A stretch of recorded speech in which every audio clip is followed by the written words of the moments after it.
នេះគឺជាទូកដែលទទួលបានការចាប់អារម្មណ៍ខ្លាំងជាងគេពីសំណាក់បងប្អូនដែលបានទៅទស្សនាផ្ទាល់អ្នកស្វែងរកឆ្នាំនេះគឺសប្បាយទៅហើយគឺសប្បាយជាមួយនឹងការប្រកួតប្រណាំងទូកគឺមានរយៈពេល2ថ្ងៃពេញ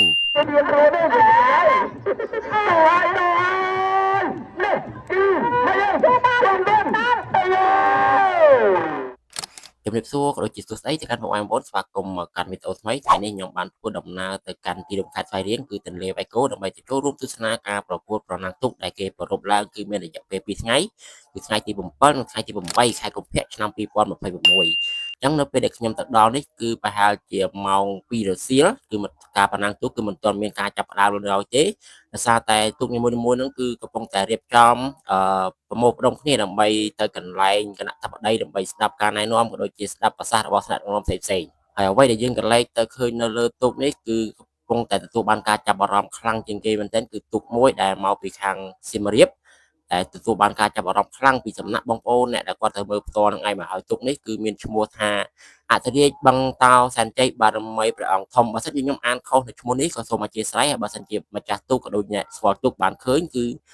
ជួយខមមិនប្រាប់ខ្ញុំផងថ្ងៃទី1នេះគឺអត់ទៅឃើញបងប្អូនទៅលេងច្រើនឌូអូទេបងប្អូនណាគឺរៀងខ្សត់ដែរមនុស្សមិនសូវជាច្រើនប្រហែលតែប៉ុន្តែអាចនៅថ្ងៃទី1អញ្ចឹងណាហើយការប្រកួតរបស់យើងក៏ចាប់ផ្ដើមដែរហើយបងប្អូនអ្នកទទួលស្នាផ្ទាល់នឹងគឺចូលអារម្មណ៍ស្លង់តែម្ដងបងប្អូនទាំងគេទាំងខ្ញុំណាគឺតាមចង្វាក់ទុកនឹងឯងបាទអញ្ចឹងគឺ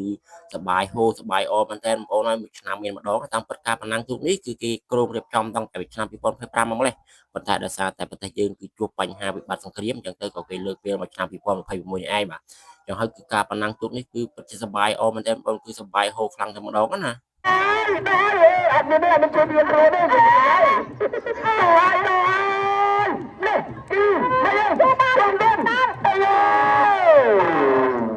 អាមកដល់ចំណុចនេះគឺនៅតែបន្តបាទគឺជាជំនឿអត់ទៅហើយយើងបន្តទៅស្ដារខ្សែចិត្តក្នុងហត្ថបទឯកសារតបន្តបាទចំណែកឯខ្សែចិត្តក្រៅកំពុងជួបតែជួយដល់ដើម្បីសុខភាពហើយឯកសារព្រមសម័យបាទមានព្រួយដល់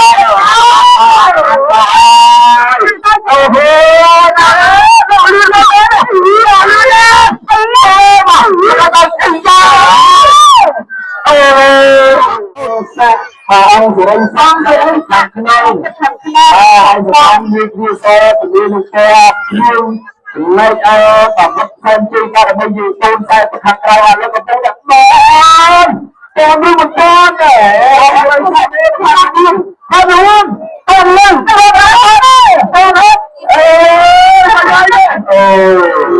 បានជាខ្ញុំនិយាយថាទុកនេះគឺជាទុកដែលទទួលបានការចាប់អារម្មណ៍ខ្លាំងជាងគេពីសំណាក់បងប្អូនដែលទៅមើលផ្ទាល់ដោយសារតែក្នុងការប្រណាំងថ្ងៃទី1នេះគឺមានតែទុកនេះមួយគត់ដែលមានអ្នករងបើទុកគឺជាស្ត្រីទាំងស្អាតទាំងសុភាពហើយគាត់រួសរាយរាក់ទាក់ខ្លាំងមែនទែនជាមួយនឹងបងប្អូនដែលគាត់ទៅមើលផ្ទាល់នឹងឯងអញ្ចឹងបន្ទាប់ពីយើងបានទស្សនាទុកចប់យើងក៏រៀបចំចេញមកផ្ទះផងដែរហើយយើងឃើញថាបងប្អូនគឺអស់កម្លាំងខ្លាំងមែនទែនអញ្ចឹងមុនពេលដែលយើងត្រឡប់មកផ្ទះគឺយើងរកអីហូបបន្តិចសិនអញ្ចឹងគឺកន្លែងនេះគឺយើងហូបមីជូហ្មងណាគឺតំណងខ្លាំងមែនទែនគឺខ្ញុំអត់ដែលហូបពីមុនមកទេមីជូនេះគឺចំពោះតម្លៃនេះគឺមួយចានគឺ$2កន្លះស្មើនឹង10000ដូចខ្មែរប៉ុន្តែគឺគ្រឿងផ្សំសាច់ដូចជាមីហ្នឹងគឺច្រើនបងប្អូនគឺហូបអត់អស់ទេបងប្អូនណាគឺដាក់ម្នាក់មួយឆ្អែតតែម្ដងបាទអញ្ចឹងគឺនៅសល់ទៀតអញ្ចឹងណាអញ្ចឹងចំពោះកន្លែងលក់របស់គាត់ហ្នឹងគឺនៅចិត្តមាត់ទន្លេហ្នឹងឯងបាទអញ្ចឹងគឺវីដេអូនេះគឺមានតែប៉ុណ្្នឹងទេអរគុណបងប្អូនសម្រាប់ការទស្សនាហើយកុំភ្លេចចុចfollow ខ្ញុំម្នាក់មួយផងដើម្បីចែករំលែកនៅវីដេអូក្រោយៗទៀតអរគុណច្រើនបងប្អូន